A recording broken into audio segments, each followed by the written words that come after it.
Justice delayed, justice is denied. মানে সহজ করে বললে বিচার তাড়াহুড়ো করলে বা তাড়াহুড়ো করলে এক ধরনের ন্যায় বিচারকে মাটি চাপা দেওয়ার কথা বলা হয়, আবার বলে যে বিচার দেরি হয়ে গেলে ন্যায় বিচার পাওয়ার পথটা আসলে অস্বীকার করা হয়। এই জায়গায় কি আমরা সঠিক পথে হাঁটছি? আপনাকে ধন্যবাদ। আপনি শুরুটা যেভাবে করলেন প্রশ্নের, সেটাই সঠিক। আসলে তাড়াহুড়ো করতে গিয়ে অনেক সময় ন্যায় বিচার নাও হতে পারে। এই ধরনের নজির কিন্তু বাংলাদেশে এর আগেও আছে। তাড়াহুড়ো যদিও এত শর্ট টাইমে এর আগে কখনোই কোনো মামলার বিচারিক প্রক্রিয়া সম্পন্ন হয়েছে সে নজির নেই। তারপরেও বলবো যে এই মামলাটি রাষ্ট্রকে নাড়িয়ে দিয়েছে কিন্তু এই ঘটনাটি, যেই কারণে রাষ্ট্রের সর্বোচ্চ মহল থেকে শুরু করে এবং এমন কোনো মানুষ নেই যে এই হত্যাকাণ্ডের বিচার চাননি। ইনফ্যাক্ট আপনি দেখবেন এই ঘটনাটি ঘটবার পরপরই স্থানীয় জনতা কিন্তু বলেছে প্রকাশ্যে বিচার করতে হবে। মানুষের মধ্যে এক ধরনের ন্যায় বিচারের প্রত্যাশা তো আছেই, কিন্তু মানুষের মধ্যে এক ধরনের আবেগ কাজ করেছে যে ২৪ পরবর্তী বাংলাদেশে এরকম বর্বরতা, বিশেষ করে শিশুদের বিষয় তো আমরা সবাই একটু বেশি আন্তরিক বা শিশুদের প্রতি যত্নশীল, আমরা একটু আপ্লুত হই শিশুদের বিষয়ে।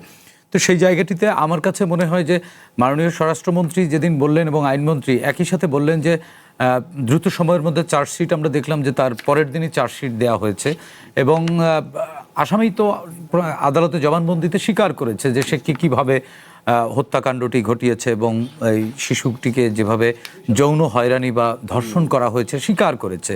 সুতরাং এখানে আর আমি প্রতিবেদনে যেটি দেখলাম যে আসামি পক্ষের আইনজীবী, রাষ্ট্র কর্তৃক নিয়োজিত আইনজীবী, তিনি বললেন যে প্রত্যক্ষদর্শী কেউ তো এরকম সাক্ষী বা জবানবন্দি দেয়নি। আসলে এই ধরনের ঘটনায় প্রত্যক্ষদর্শী থাকলে তো এই ঘটনাটি ঘটতো না। প্রত্যক্ষদর্শীদের সামনে এই ঘটনা ঘটে কখনো?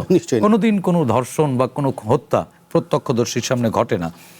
সেটা সুতরাং এই যুক্তিটি টিকবে না আমার কাছে মনে হয়। আর এটা তো নিম্ন আদালতে হয়তো ২-৪ দিনের মধ্যে আমরা রায়টি পাবো। তার মানে তো এই না যে বিচার প্রক্রিয়া শেষ হয়ে গেল। এরপরে জজ কোর্ট আছে, এরপরে উচ্চ আদালত আছে, এরপরে এই রায়ের রিভিউর সুযোগ আছে।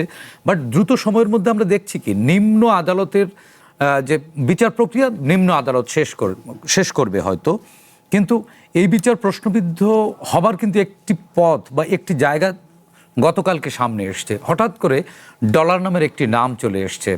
এটি ছিল এটির মধ্যে নানান ধরনের কনস্পিরেসি থাকতে পারে বা হীন কোনো উদ্দেশ্য থাকতে পারে, যে ডলার নামের একটি কাল্পনিক চরিত্র, হয়তো এই চরিত্র থাকতেও পারে।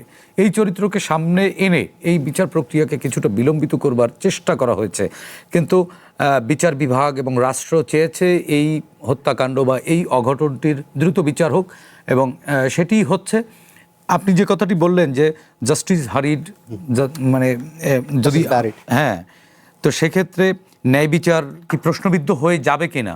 না, যাবে না মোটেই। কারণ উচ্চ আদালতে তো যাচ্ছে মামলা, তখন উচ্চ আদালতে গেলে তখন আরো ক্লারিফাই হবার সুযোগ আছে। এখন একদিনে 16 জনের সাক্ষ্য প্রমাণ দেয়া হলো। আমরা দেখেছি যে এই 16 জন সাক্ষী শেষ করতে 16 বছরও লেগে যেতে পারে। সেও নজির কিন্তু আমাদের সামনে আছে। সাগররুনি হত্যাকাণ্ডের বিচার আজও পর্যন্ত হয়নি। কতজনের সাক্ষ্য কতবার দেয়া হয়েছে, আজও পর্যন্ত চার্জশিটটি দেওয়া হয়নি। সুতরাং এই জায়গা থেকে রাষ্ট্র যে বেরিয়েছে, আমি একই সঙ্গে রাষ্ট্রকে সাধুবাদ জানাই। এবং আমি আপনার ওই প্রশ্নের সুরে আমিও বলতে চাই যে তড়িঘড়ি করতে গিয়ে যেন প্রশ্নবিদ্ধ না হয়। দেশের বিচার বিভাগ বা বিচার পদ্ধতি বা বিচার ব্যবস্থা নিয়ে আন্তর্জাতিক মহলে যেন কোনো প্রশ্ন তুলবার সুযোগ তৈরি না হয়।